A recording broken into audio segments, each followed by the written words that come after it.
அனைவருக்கும் வணக்கம். 8ஆம் வகுப்பு இயல் 3 நம்ம நோயும் மருந்தும் படித்தோம். நீலகேசி ஐஞ்சிறுகாப்பியங்களில் ஒன்று. அடுத்ததா வருமுன் காப்போம் கவிமணி தேசிக விநாயகனார். இது 2 செயல் படித்தோம் இல்லையா? இப்போ இதிலிருந்து கேள்விகள் கேட்கப்படுறோம். கேள்விகள் கேட்கும் பொழுது உங்களுக்கு பதில் ஞாபகம் வருதா பாருங்க. இல்லைனா திரும்பவும் படிங்க, கேளுங்க, முயற்சி செஞ்சு பாருங்க. முதல் கேள்வி பாருங்க. உடல் நலம் என்பது டேஸ் இல்லாமல் வாழ்தல் ஆகும்.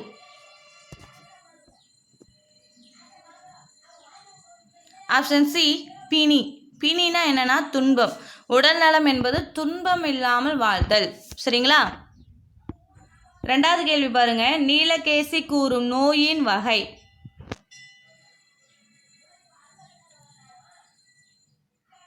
ஆப்ஷன் பி 3 வகையான நோய் இருக்கு.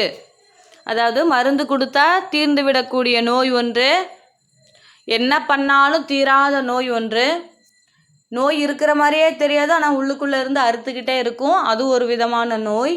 இந்த 3 விதமான நோயும் நல்ல அறிவு, நற்காட்சி, நல்லொழுக்கம், அற இலக்கியங்கள் படிப்பதன் மூலிமா வரும். இந்த 3 விதமான நோய்க்கு இந்த 3 விதமான மருந்து இருக்குன்னு நீலகேசியில் சொல்லியிருப்பாங்க. சரிங்களா? 3வது கேள்வி பாருங்க. இவை உண்டார் பிரித்தெழுதுக. ஆப்ஷன் சி இவை கூட்டல் உண்டார். தாம் கூட்டல் இனி சேர்த்தெழுதுக. Option C Damini. பிணி பொருள் கூறுக. ஆப்ஷன் பி துன்பம். 6வது கேள்வி. கவிமணி என போற்றப்படுபவர் யார்? ஆப்ஷன் ஏ தேசிக விநாயகனார். தேசிக விநாயகனார் எழுதிய நூல்களில் தவறானது எது? Option D Neelakesi. நீலகேசி எழுதியவர் ஆசிரியர் பெயர் தெரியல. இது ஐஞ்சிறுகாப்பியங்களில் ஒன்று. தேசிக விநாயகனார் எழுதிய நூல்களுக்கு ஷார்ட்கட்டாக என்ன சொல்லியிருந்தோம்? ஆசையா மருமக்களுக்கு கதராடை வாங்கி கொடுத்தாரு. தேசிகம் அப்படிங்கிறதுனால அவர் நாட்டுப்பற்று உடையவர்.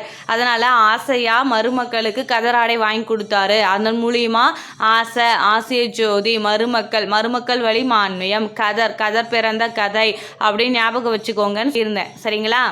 8வது கேள்வி பாருங்க. பேணுவையேல் பொருள் தருக. ஆப்ஷன் ஏ பாதுகாத்தால். 9வது கேள்வி. ஐஞ்சிறுகாப்பியங்களில் ஒன்று எது? Option B Neelakesi. இன்னும் ஐஞ்சிறுகாப்பியங்கள் என்னென்ன சொல்லியிருந்தோம்? நாககுமார காவியம், யசோதர காவியம், உதயகுமார காவியம், நீலகேசி, சூளாமணி, இதெல்லாமே ஐஞ்சிறுகாப்பியங்களில் வரும். சிலப்பதிகாரம் அப்படிங்கிறது ஐம்பெருங்காப்பியம். மணிமேகலையும் ஐம்பெருங்காப்பியம். சீவக சிந்தாமணி, வளையாபதி, குண்டலகேசி இதெல்லாமே ஐம்பெருங்காப்பியங்களில் வந்துடும். உமர் கய்யாம் பாடல்கள் கவிமணி தேசிக விநாயகனார் எழுதிய ஒரு மொழிபெயர்ப்பு நூல். சரிங்களா? 10 பாருங்க. காந்தியடிகள் டேஸ் போற்ற வாழ்ந்தார்.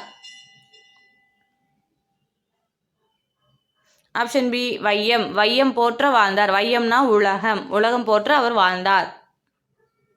படித்து முடிச்சுட்டோங்க. கண்டிப்பாக உங்களுக்கு பிரயோஜனமாக இருக்கும்னு நான் நினைக்கிறேன். மீண்டும் அடுத்த வகுப்பில் உங்களை சந்திக்கிறேன். நன்றி.